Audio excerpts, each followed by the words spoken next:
Fala, amigos da cultura, estamos aqui hoje com um novo projeto no nosso município, que veio junto com o Movicel, um recurso do governo federal, que a gente vai estar proporcionando agora um Cultcast, uma forma diferente de podcast com as pessoas mais conhecidas da nossa região, nossa cidade, artistas, pessoas religiosas. E hoje estamos aqui com uma convidada especial, a Eliane Spaller, que é uma artista do nosso município aqui. Ela trabalha com pintura, é escritora, né? Tem um conteúdo vasto cultural aí no nosso município, e hoje a gente está trazendo aqui ela para deixar o trabalho dela mais reconhecido, né? Para o nosso povo, nosso município, toda a região. É verdade, Eliane? Eu agradeço, já começo agradecendo o espaço, né? A abertura. Eu tenho um trabalho aí antes de sala de aula, né, um trabalho grande feito com a cultura, fora. Meu trabalho era mais conhecido fora, né, assim, agora há alguns anos que eu estou trazendo aqui para Jardim Alegre. Mas tem um espaço aí com literatura, um espaço com pinturas, né, então assim, desde 2000 que eu trabalho fora, tenho esses trabalhos anuários e etc, mas assim, aqui na nossa região, ainda não é muito conhecido, né, esse trabalho. Você trabalhava fora, exposições, assim? Isso. Eu comecei a expor em 2000, numa revista que chamava Arte em Tela. Foi um achado da pintura, porque assim, a gente tinha, né, à nossa disposição a facilidade de facilidade entre aspas, porque não era uma época tecnológica, né, como agora. Então, o que tinha? Uma câmera na sua mão fazia a diferença. Então, assim, eu queria muito fazer o curso de pintura em tela, mas era um processo caro, não era viável aqui para a região. Então, eu comecei a fazer sozinha, né? Como autodidata, comecei a fazer as pinturas. E aí descobri essa revista. Essa revista, ela tinha um desafio que era você mandar uma foto do seu trabalho, logicamente demorava um período aí. E se você fosse aprovado, eles te convidavam para participar, mediante documentação de originalidade, tudo, daquela revista. Olha. E tinha um pessoal que estava começando, e vai por na época da curso, e usava essa revista. E eu mandei e esqueci, né? Mandei uma foto de uns trabalhos como autodidata, mexer com tinta, era difícil, né? Assim, então, eu mandei para eles e esqueci. Daí, um mês, mais ou menos, apareceu um contrato para assinar. Até eu fiquei meio assim, será que é mesmo? Será que não é, né? E daí se eu autorizava a participação nessa revista das minhas pinturas, e também se eu assinava como obra original, né? Eu não poderia ter nenhum plágio. E aí começou por aí. Aí logo em seguida, isso foi mais ou menos final de 1999, 2000, por aí.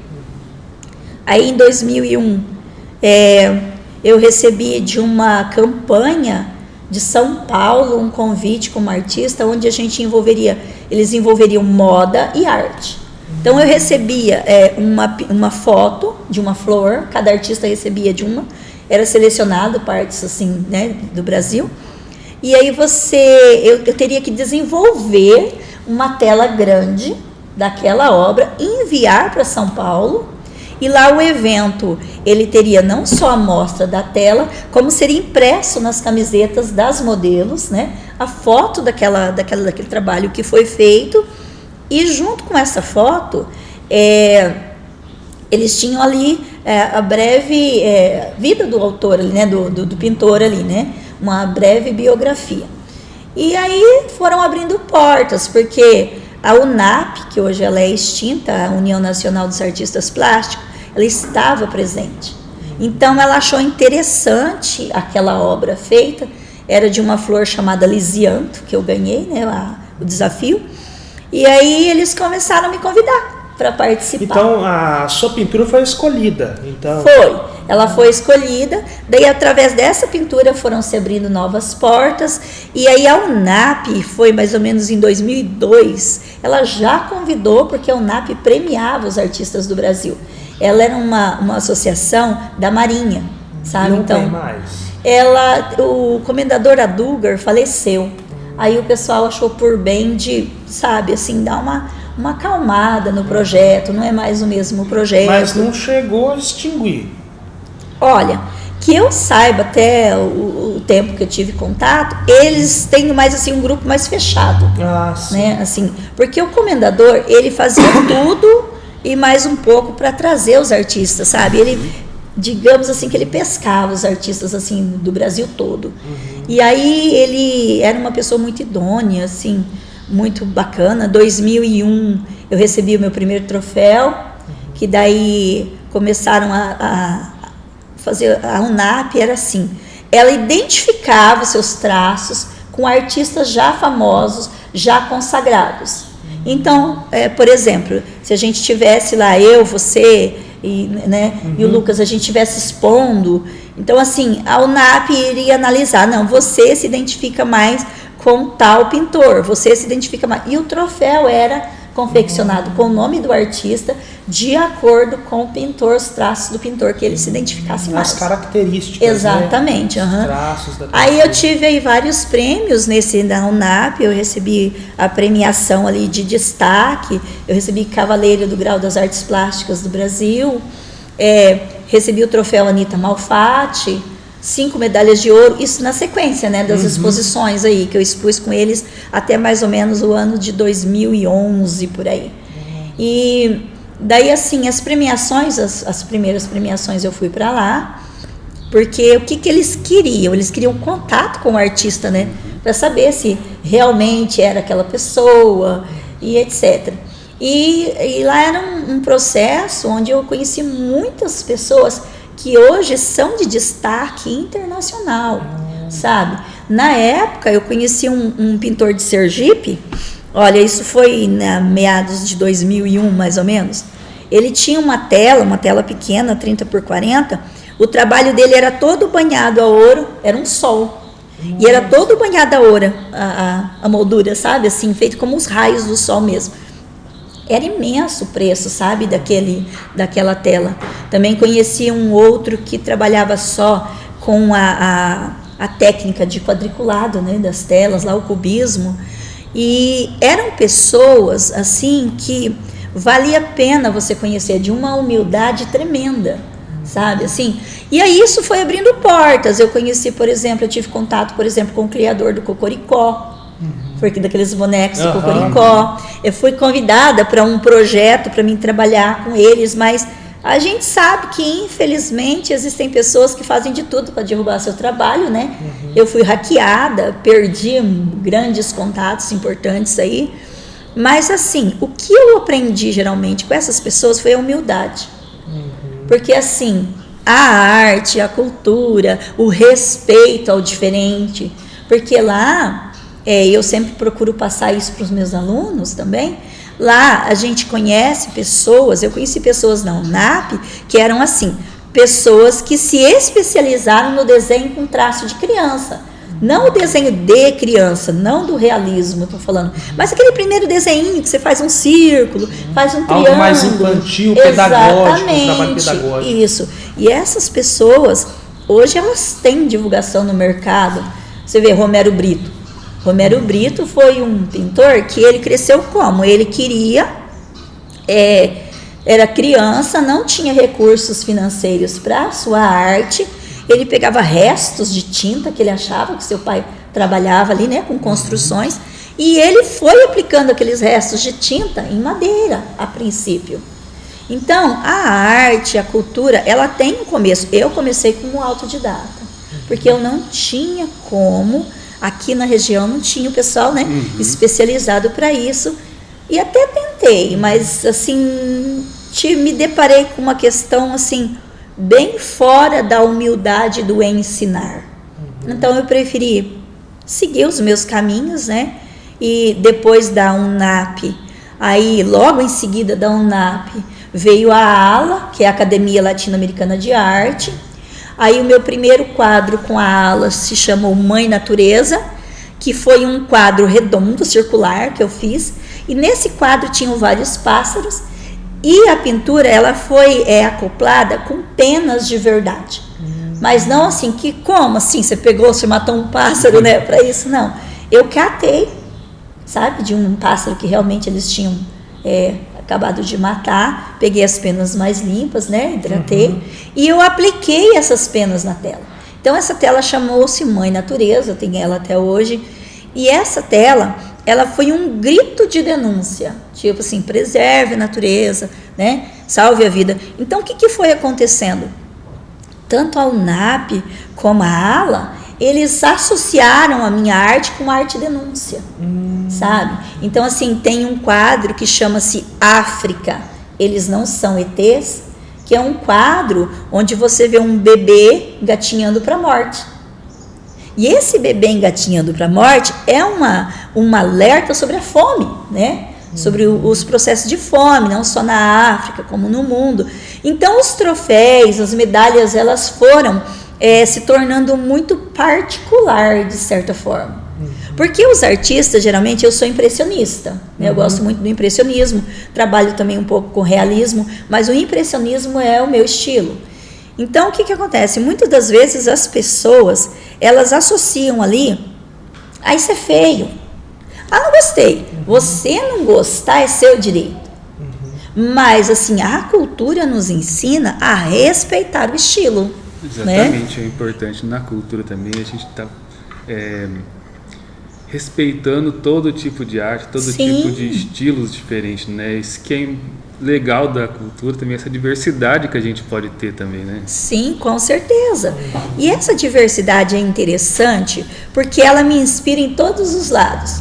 Desde criança eu tive assim ali um contato com uma avó contadora de histórias. Meu pai também é contador de histórias.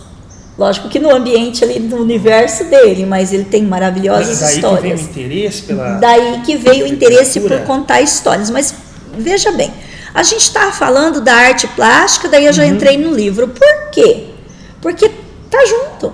Porque eu ilustro meus livros. Hoje eu tenho 24 livros publicados, né? Literatura infantil, infanto-juvenil, tem minha autobiografia, agora, né, Memórias de Jardim Alegre, né, recentemente. Inclusive esse livro, a gente vai estar disponibilizando o link, né? Vai estar em alguma parte aqui da tela, depois o nosso editor aqui, o nosso mestre amigo vai colocar aqui. Mas continuando... Não só esse livro, como todas as suas obras também, elas estão disponíveis na Wattpad, né? Seus canais pessoais também, a gente pode ter acesso às suas obras? Sim, com certeza. Depois eu vou deixar os links. Rede social também, né? Vou, sim. O Instagram meu é Egeuzum, mas depois vocês veem lá certinho, né? Pessoal, é o seguinte, tem esse livro aqui, ó, porque ele tem 200 capítulos na Wattpad. A Wattpad.com, ela tem a parte paga e ela tem a parte que é gratuita. Então, ela tá lá na parte que não é paga, você pode acessar. A única coisa que eu peço, essa aqui é uma doação do material, pesquisa se somar todos os anos, passam de 30 anos de pesquisa, desde do primeiro texto de pesquisa sobre Jardim Alegre. E lá só citem as fontes, mas as escolas podem usar, entendeu? É um apanhado mesmo porque tem algumas bibliografias que eu utilizei, então em respeito também, né, as outras bibliografias eu peço para citar. Mas assim, são 5 documentários que eu vou dispor para vocês, só de escrito, tá? Tenho Memórias de Jardim Alegre na íntegra lá, que são 200 capítulos. Tem fotos de Jardim Alegre, tem histórias em quadrinho de Jardim Alegre, que eu reescrevi a história, né, para crianças ali e tal. De Jardim Alegre? De Jardim Alegre. Tem a história em quadrinho dos meus alunos em cima do aniversário de 60 anos de Jardim Alegre. E tem cliques da cidade, sabe? Então são 5 arquivos ali na Wattpad que eu vou deixar, né, disponível aí para vocês utilizarem, para estar divulgando aí. Inclusive, falando com o público, esse trabalho sobre um resgate histórico do nosso município, sobre as memórias, as histórias contadas pelos nossos pioneiros, tem que ser resgatado quanto antes. E a gente está fazendo esse trabalho. E esse trabalho que a Eliane fez é de extrema importância para o nosso município. Porque hoje não temos muito sobre, né, a história em si. Então a gente aí estamos também a Casa da Cultura, né, com parceria aí também. Estamos a gente está desenvolvendo um trabalho de resgate histórico. Isso aí tem que quanto antes, né? Porque são as pessoas mais velhas. Sim, eu tenho um pesar muito grande porque esse livro, a montagem desse livro durou aproximadamente 30 anos. Por quê? Mas nesse livro aqui eu falo que é uma coxa de retalhos, mas assim, uma coxa de retalhos bem elaborada para cobrir a nossa história, para resgatar a história. Então aqui tem os pioneiros, tem autoridades desde a primeira autoridade até agora, sabe? Tem assim, o primeiro alfaiate, sabe? As pessoas que trabalharam mesmo no município, só que eu contei com entrevistados, conhecimento de pessoas anônimas que não quiseram aparecer, né, como uma amiga da gente, né, Cleuseli? E mais aí um pessoal que foi entrevistado.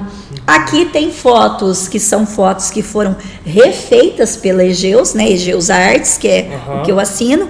E tem fotos, porque eu não queria ficar com o material das pessoas, porque foi difícil conseguir, né? Sim. Então, assim, para confiar esse material foi complicado. Então, o que eu fazia? Eu já refazia foto ali, até inclusive teve fotos aqui que estavam muito ruins, né? Eu tive que refazer tudo novamente. Você trabalhou com restauração, então? Trabalhei com restauração. E aí, o que acontece? Também tem fotos inéditas da cidade ali, né? Pontos importantes ali da cidade. Né? Da igreja. Eu quis deixar bem colorido, né? O livro. E outra coisa, uma curiosidade. Memórias de Jardim Alegre, ela é uma homenagem minha a todos os criadores de história, né? E o do passado e da atualidade, porque a história a gente está fazendo constantemente também, né? Sim. E aí, o que eu quis? Eu quis acoplar. As pessoas perguntam, por que tem tantas flores? Porque eu quis associar o nome Jardim Alegre, né, com a lembrança de flores, é uma homenagem, né? Tem uma história interessante, né, que são 30 anos de trabalho aqui, né? São. Então, Jardim Alegre, ela tem 60 anos. Metade do tempo.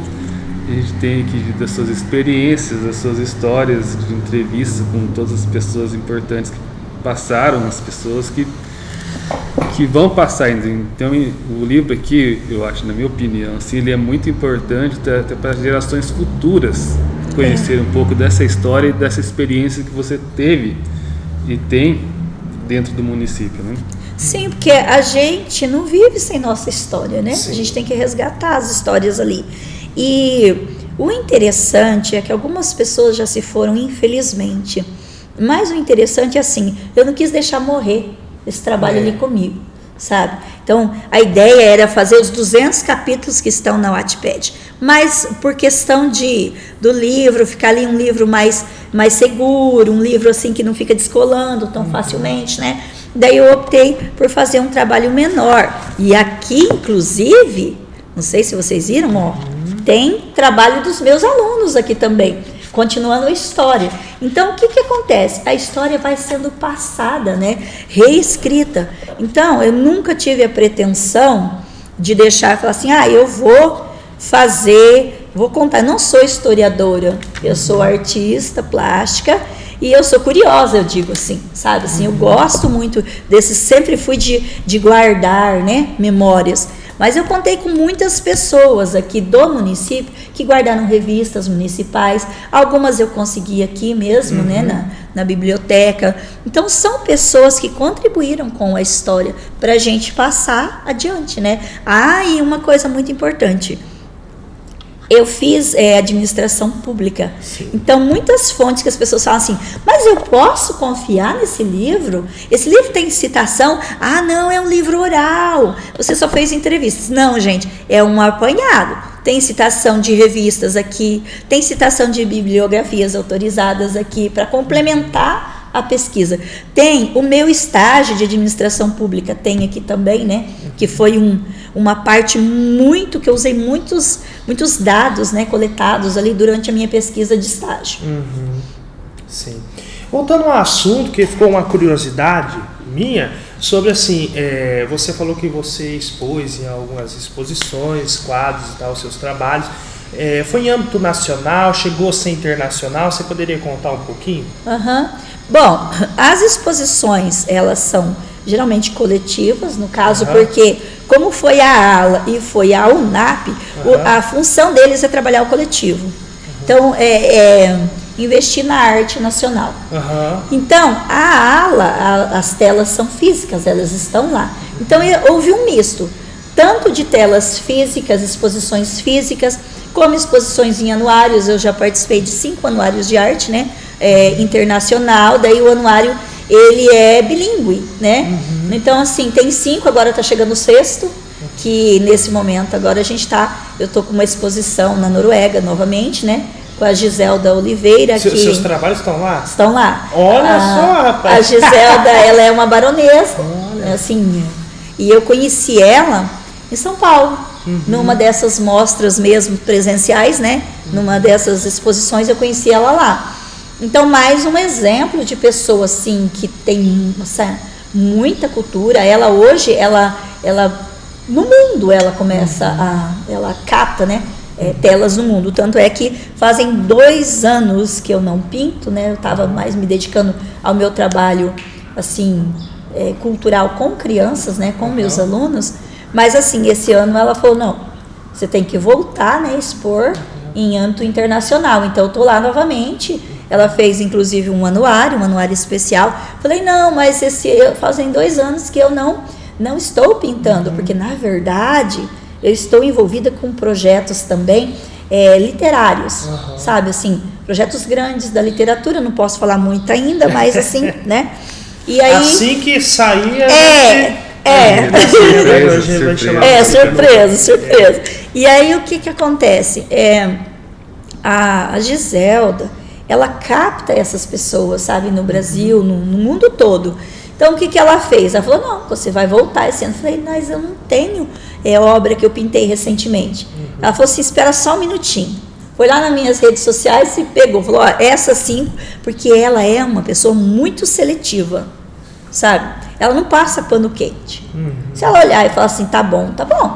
Porque tem uma equipe por trás, né? Ela faz parte da Artcom Noruega, né? Uma associação que, sem fins lucrativos, que ela divulga a arte no mundo todo, né? E aí ela foi lá e selecionou, inclusive a foto do anuário é uma foto que foi feita aqui no dia do lançamento do documentário, né, de Jardim Alegre, na semana do aniversário de Jardim Alegre. E ela falou, olha, a foto está perfeita, as telas são essas, tal, só me dá seu aval. Eu falei, quem sou eu para falar não, né? Então, tá lá, nesse momento está acontecendo, daí ela viaja todos os países ali, né, levando esses anuários. Então, eu não recebi ainda o anuário físico, mas está acontecendo.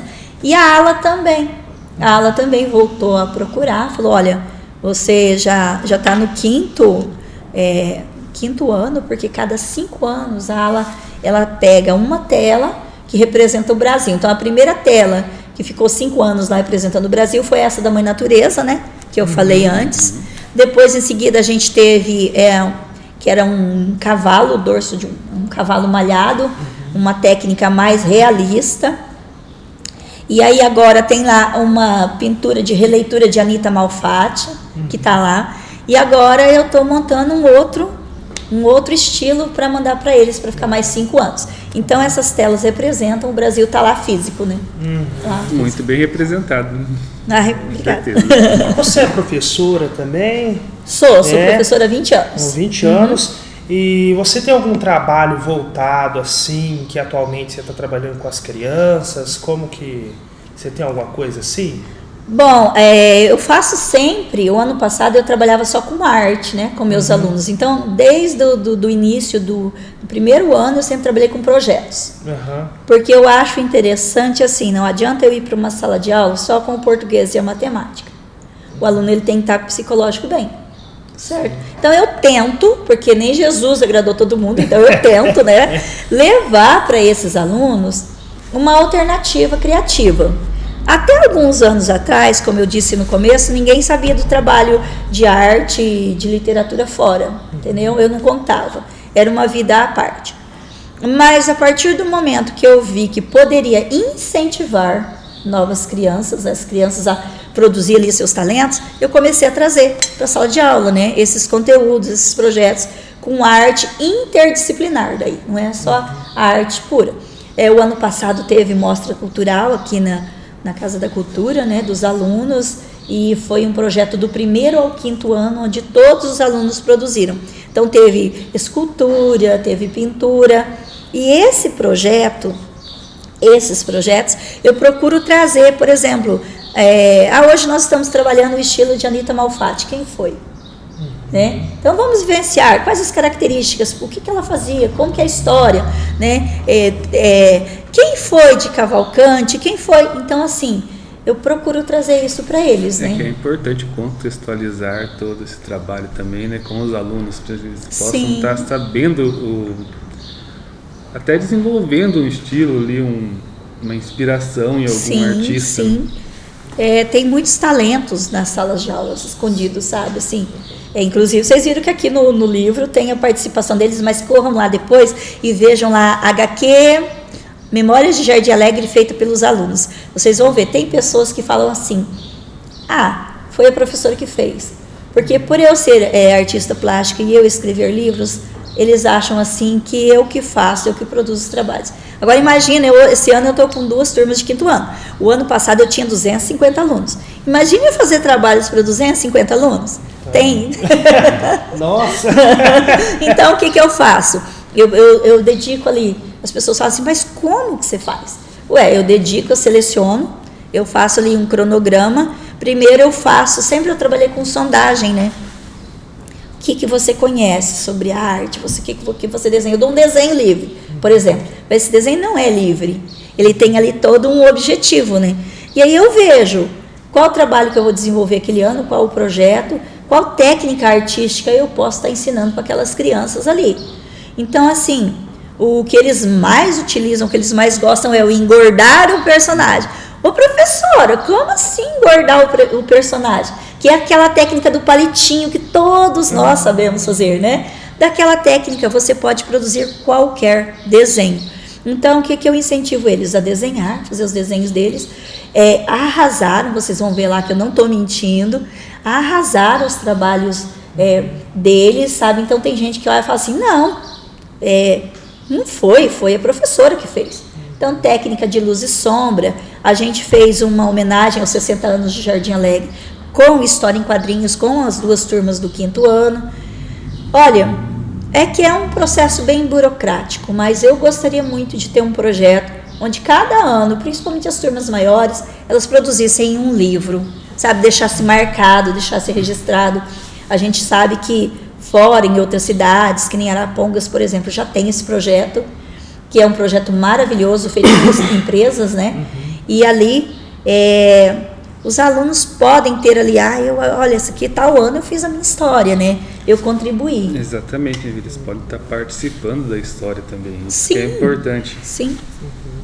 As suas pinturas, seus trabalhos, a maioria está nas suas redes sociais? Onde que as pessoas podem estar entrando para conferir as suas pinturas? Eu estou migrando, né? Mas assim, eu tenho ali na Egeusum, né? Que é lá no Instagram.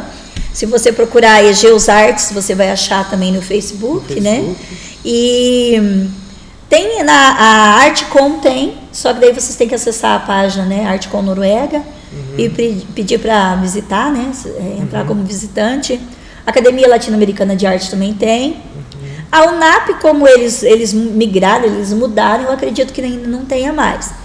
E também dá para eu posso estar deixando o link, tem os anuários, né? Os anuários de pesquisa também, que dá para estar pesquisando. Tem o meu ateliê de arte, que também tem uma boa proporção de telas, mas assim, o restante está esparramado aí, pelo mundo afora, Brasil, fora, né? Então, vendidas, são telas que foram vendidas mesmo. E assim, desse trabalho, você é professora, né? E trabalha com a arte. Quando começou esse interesse em passar, em ensinar essa arte para alunos, assim, como é que foi o seu processo, a trajetória escolar dentro da arte? Bom, eu percebi, eu tinha mais ou menos, acho que há uns 2 anos de sala de aula, eu percebi assim, a indisciplina dos alunos era muito grande.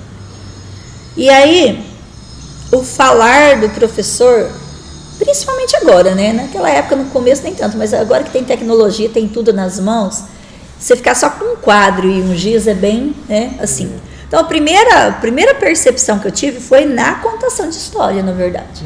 Porque como eu gosto de histórias, a produção de texto dos alunos eu fazia através de contação de história. Porque quando você tem um conteúdo, é mais fácil você escrever. Eu não posso chegar para você e pedir para você escrever, escreve desse livro tudo que eu fiz aqui. Você não viu o livro, você não conhece ainda, você tem uma vaga ideia do que é, mas eu quero texto detalhado desse livro. Então eu percebi o seguinte, eu precisava mudar a técnica. E por incrível que pareça, eu já tinha feito esse processo no meu primeiro ano de aula, onde eu assumi uma escola rural. E nessa escola rural, eu tinha um problema muito sério com indisciplina, mas seríssimo mesmo. Então, com um aluno já de idade mais avançada do que os normais, onde eu temia pela segurança dos menores.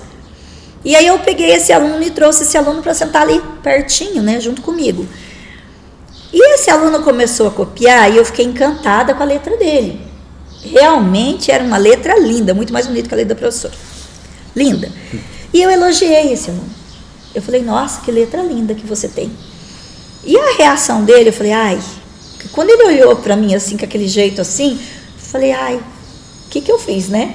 Porque ele falou assim, já tinha uma voz mais grossa, assim, um adolescente, ele falou assim, o que você falou, professor? Eu falei que a sua letra é linda, realmente era. Aí o olho dele se encheu de lágrima. Eu falei, mas o que eu falei? Ele falou, nunca ninguém me elogiou a nada. Eu falei, não, mas a vida não é feita só de críticas, né? E aí aconteceu que eu sempre, quando vou passar atividades no quadro, eu faço uma ilustração. Se eu vou explicar matemática, às vezes, primeiro, antes de explicar o cálculo, eu uso a ilustração ali. E eu fiz um desenho no quadro, não me lembro o que era, acho que eu estava ensinando fração. E esse menino ficou completamente encantado. Ele falou assim, você desenha? Eu falei, desenho. Ele falou assim, meu sonho era aprender a desenhar. Ele falou. Eu falei assim, então vamos fazer uma cor? Ideias. Vamos fazer uma cor? Eu te ensino a desenhar, você não bate mais em nenhuma criança, porque ele era agressivo, né? Você não ataca mais nenhuma criança. Você termina a sua tarefa no final da aula, eu faço esse processo com você, eu vou te dar dicas. Ele falou assim, mas eu sou burro. Eu falei, mas nem o burro é burro. Aí eu conto a historinha, né, do burro e do cavalo, lá, quem que usou mais a inteligência, tal, para ver que os dois lados tinham, né, a sua inteligência lá, e que ninguém pode se definir como burro. Aí, inclusive tem pessoas que entendem errado. Não, a professora está chamando o aluno de burro. Não, é o contrário. Eu quero que ele entenda, né, que há ali, a gente sabe que Gardner, ele estudou as inteligências, a gente tem vários tipos de inteligência aí, não é? Eu posso ter uma inteligência diferencial da sua, não significa que eu não sou inteligente, né? E aí eu fiz esse acordo com o menino, ele começou a desenhar e olha, pela primeira vez eu vi aquele menino sorrir, sabe? E até depois aconteceram umas situações que eu precisei sair de lá, vim para a cidade, né? Eu ganhei minha primeira filha, ele não queria que outro professor ficasse lá e tal, mas a partir desse momento eu comecei a sondar a possibilidade de onde colocar no currículo a arte, né? E aí assim, a história em quadrinho tem um papel muito fundamental, porque é um gênero textual, é um subgênero textual, que a gente pode ali trabalhar pontuação, você trabalha a linguagem verbal e não verbal, e pelo atrativo que essas crianças têm com as imagens, eu trouxe o imagético dentro da sala de aula. Não foi fácil, porque assim, tudo que é novo, você recebe muita crítica, né? Muito assim. Aí o interesse foi se ampliando, inclusive cheguei a patrocinar, pedir para alguns alunos, e alguns das minhas obras tem os alunos, tem trabalho de alunos. A gente teve aí algumas noites de autógrafo aí com trabalho de alunos. Uma das noites de autógrafo eu chorei, porque eu sou muito mole para essas coisas, né? E eu tinha ali uns alunos que eles tinham um problema de dislexia ali, E quando eu lancei esse projeto, o aluno falou assim para mim: qualquer um, menos eu. Falei: como assim? São todos os alunos, nós vamos fazer um livro, uma ideia. Não, professora, eu sou burro demais para isso. Então, toda vez que tem essa palavra burro, eu primeiro trabalho o conceito das inteligências, que a pessoa, para autoestima, e aí eu falei, não. Aí eu apresentei o gibi. Falei: olha, a gente tem linguagem verbal e não verbal. Então, se eu sondo, eu nunca faço um trabalho sem sondar a turma. Se eu sondo e eu acredito que essa turma, ela vai bem no gênero poesia, então eu vou trabalhar mais aquele gênero e colocar os conteúdos ali dentro. Se eu analiso, não, é uma turma que tem mais dificuldade com a escrita, então vamos lá para HQ. Porque eu começo do zero, eu começo com pequenas palavras, pontuação, maiúscula, minúscula, e assim vai. E o interessante foi que esse aluno, ele fez um desenho. Ele queria contar, não vou dar muitas dicas disso aí, porque né, o aluno está aí, hoje ele está no 2º grau, mas ele sabe quem é. Inclusive, eu fiz um livro na Wattpad em homenagem a esse aluno, que chama O Menino Super-Herói, sabe? Onde eu transporto aquela dificuldade que ele sentia de estar no mundo da escrita para um super-herói em específico, sabe assim? Então, esse livro, eu acredito que eu vou tirar ele da Wattpad e vou publicar ainda, porque são muitas pessoas que sentem essa dificuldade. E aí ele fez um desenho. Ele fez um desenho e veio tímido, porque o primeiro desenho da criança, o primeiro trabalho, ele chega em você assim, vai rasgar, vai jogar fora, né? Aquele medo, assim. Segurança. Né? Insegurança. E ele trouxe um desenho. Eu falei: bom, que ótimo. Esse desenho vai fazer parte do livro. Só que, pessoal, o Brasil, ele não investe muito, né? A gente tem que mudar muitas mentes aí que estão atrás da educação, infelizmente, mas assim, tive apoio, muito, já tem uma grande mudança, já sim, mas eu estou falando no Brasil no geral, né? Então, assim, a história em quadrinhos, ela precisa de um acabamento.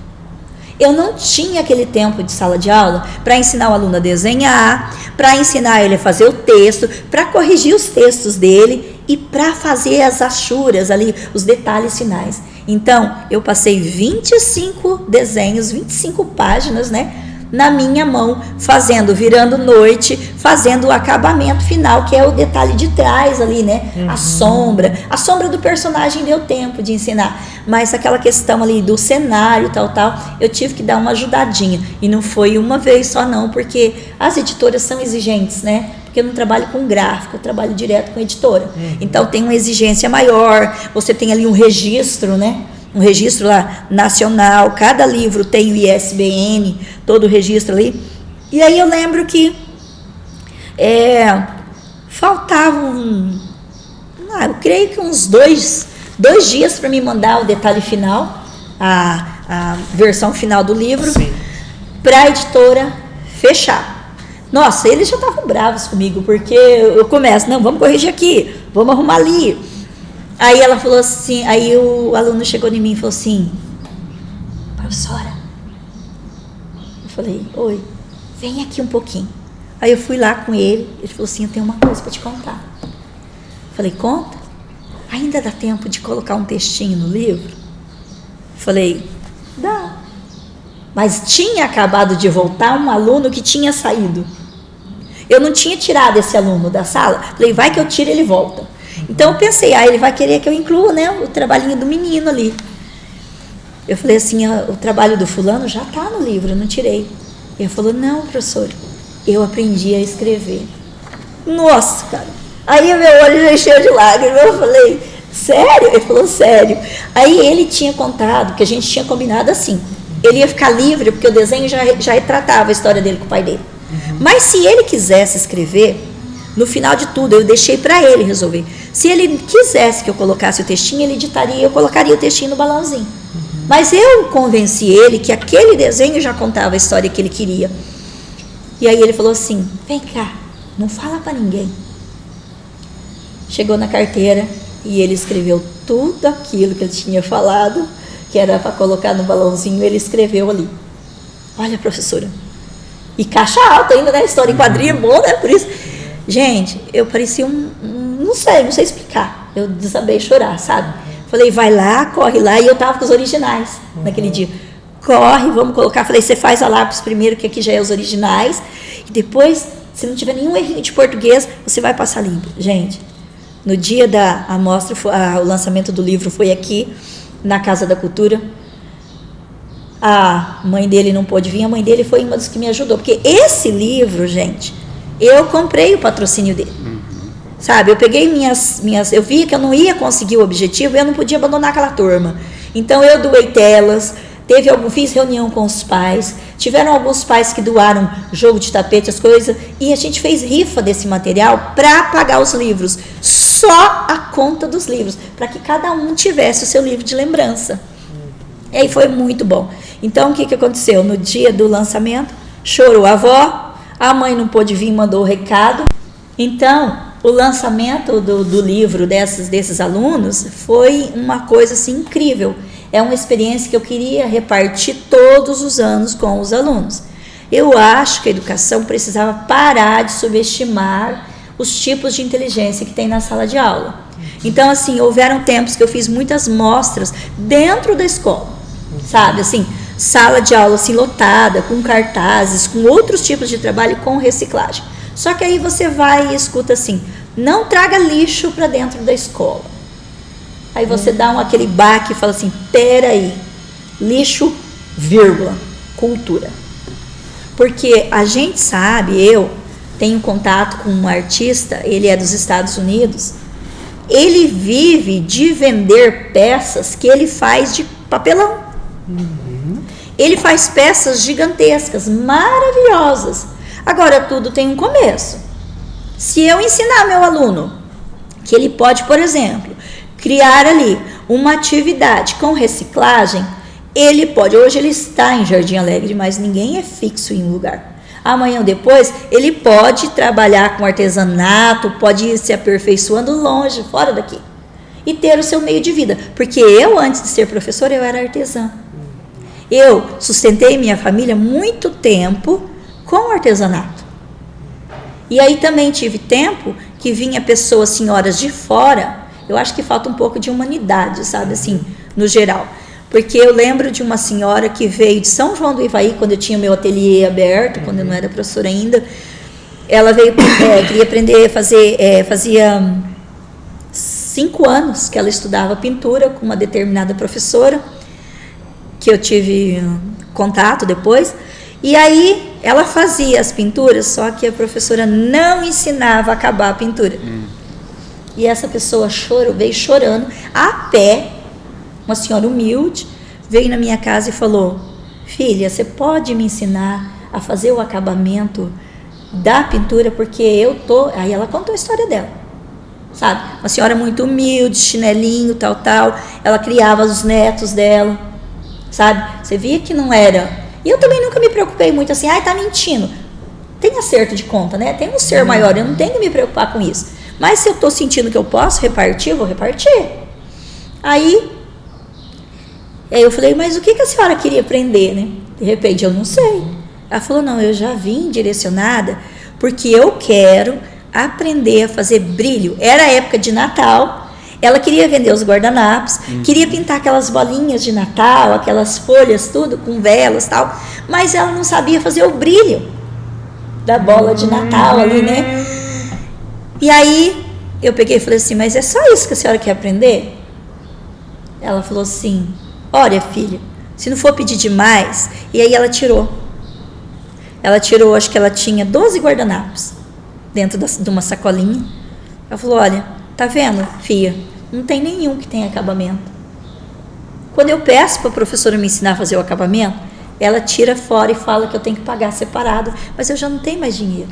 Aquilo, não sei, me cortou meu coração, sabe? Nessa época, meu ateliê era na minha casa, era assim, junto com a casa, hoje é em cima e tal.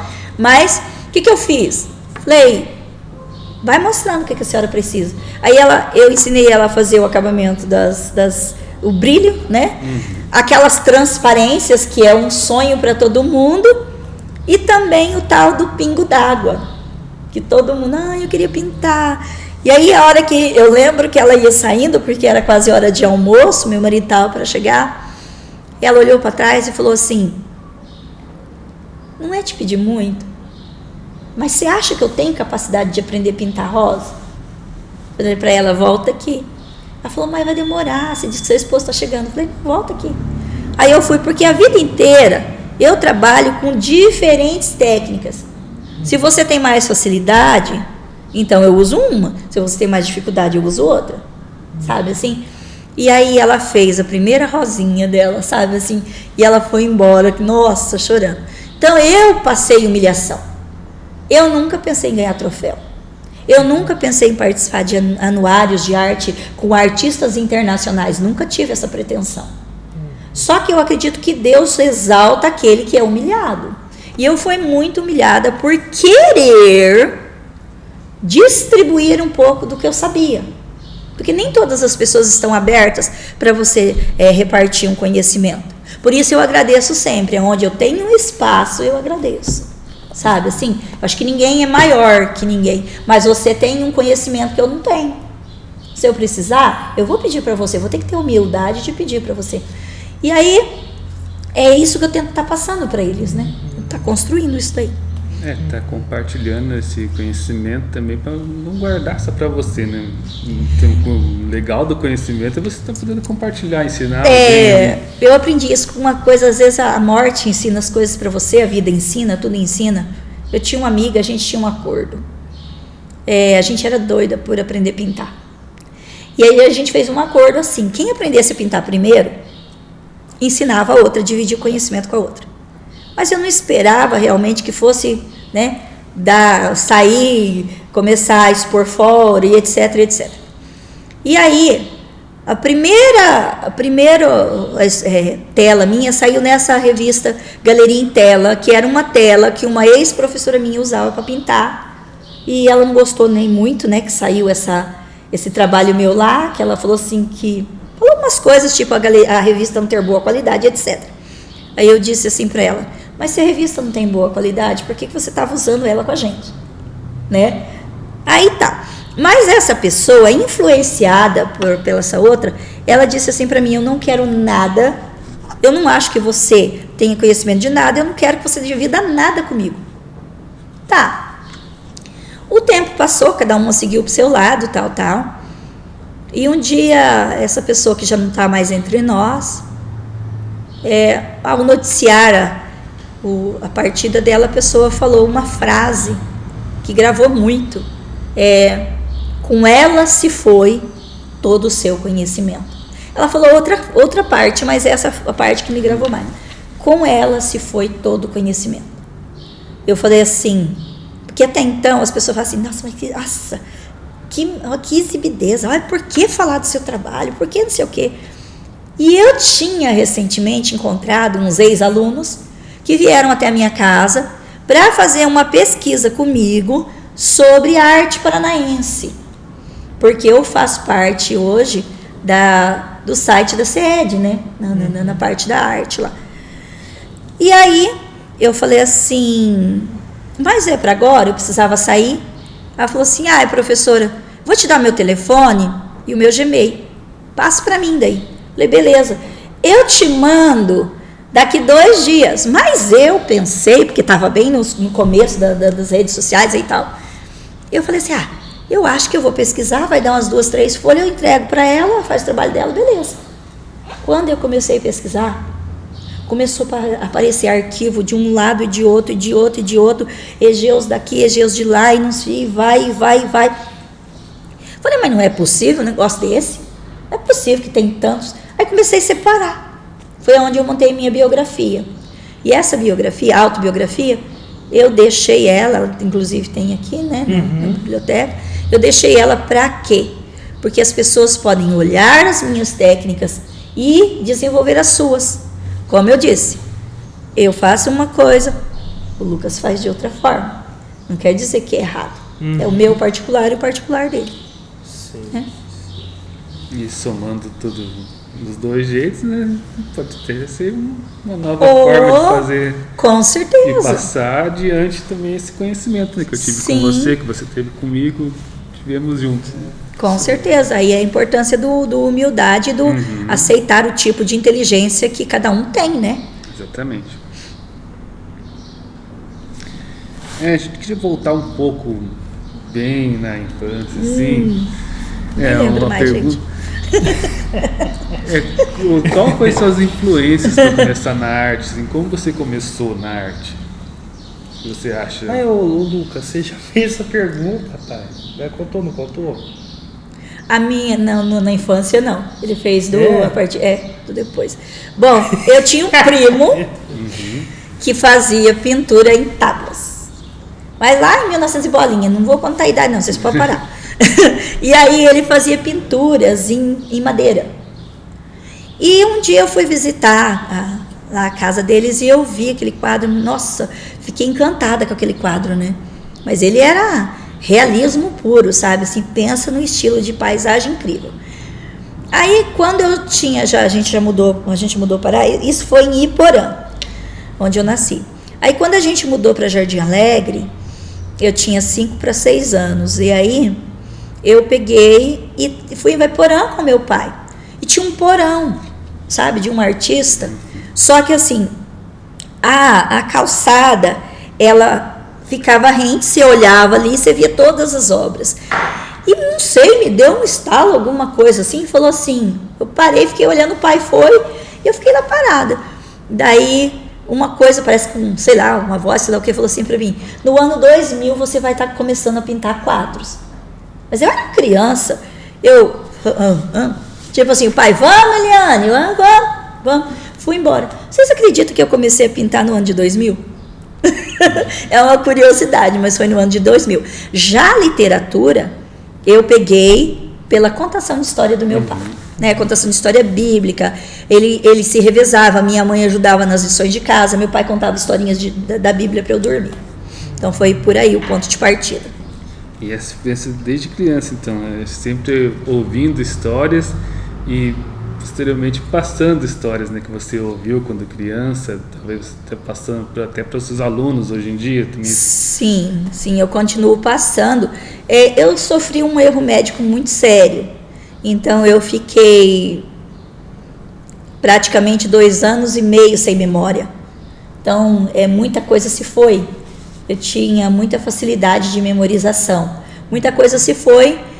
Todavia agora eu tenho recuperado. Então, como eu disse, tem uns projetos, sei que eu não posso estar revelando muito, mas esses projetos já são baseados nas novas técnicas de contação de história e recontação de história, porque o mundo mágico, ele continua na literatura. Você folhear um livro não é a mesma coisa de você lê-lo na internet, ali, né? Você está ali passando. E a gente sabe, os cientistas têm aí estudado sobre a mente humana e falado, né, da importância da leitura, até aí contra Alzheimer e etc, né, da leitura folheada ali, né, no papel ali. Porque realmente, né, estando com material físico na mão, você tem mais contato com esses textos, com essas imagens, né, do que você está no computador. Às vezes até você está disperso para alguma outro tipo de sua atenção em outro lugar, né, não 100% no livro. Então, eu acho que o livro impresso ainda é uma coisa fantástica de você estar folheando o livro aqui e lendo, aprendendo história ou qualquer coisa que o livro está ensinando para você, né? Sim, eu acho interessante o processo do livro, são as releituras. Porque assim as pessoas falam assim, conto de fadas. Ai, nossa, que coisa ultrapassada. Ai, nossa, isso daí... Gente, não existe só um gênero textual. Só que se você não apresentar para o seu aluno, ele não vai descobrir nunca. Então, é um desafio muito grande. Minhas filhas também são escritoras, só que elas ficam, tipo assim, elas já participaram do coletivo comigo, assim, tal, alguns livros, e ilustradoras também, que elas apreciam a arte. Elas também apreciam a arte também. Mas aí, a gente está aí com uma parte aí que eu estou saindo um pouco do meu gênero textual, que é um desafio que eu aceitei com elas também de trabalhar, que são os tais, né, as recontagens dos contos aí de terror. E aí então você vai falar assim para mim, nossa, conto de terror? Mas aí a gente tem o policial, o de mistério. Então, esse projeto eu posso contar, tá, gente? Isso aí é outro, não é nenhum dos dois, não. Então, eu estou fazendo um levantamento, eu junto com elas, lógico, com a Eli Denise e a Ariane Emanuele, a gente está montando um livro bem grande só de estilos de contos, sabe? E aí, esse trabalho, a gente vê que os adolescentes, principalmente, eles têm uma ideia, eu vou escrever um conto de terror. O que é gostoso, porque fazer a contação de história agora, né? A contação de história em sala de aula. Eu conto a minha história, você me reconta. Só que eu peço para você colocar o seu diferencial nela. Então, com isso a criança vai crescendo. E olha, eu gostaria de ter uma forma de deixar registrado as produções de texto desses alunos. Que histórias incríveis que acabam saindo. Mas, né, quem sabe? Quem sabe aí futuramente isso vai ser mais valorizado, sim, mais conhecido. E tipo assim, eu vejo muito que a sombra da professora Eliane, da artista, ela impede alguns adultos de ver a qualidade do trabalho das crianças que eu atendo. Isso é dolorido, porque todos nós temos talentos, só precisa ser explorado ali, né?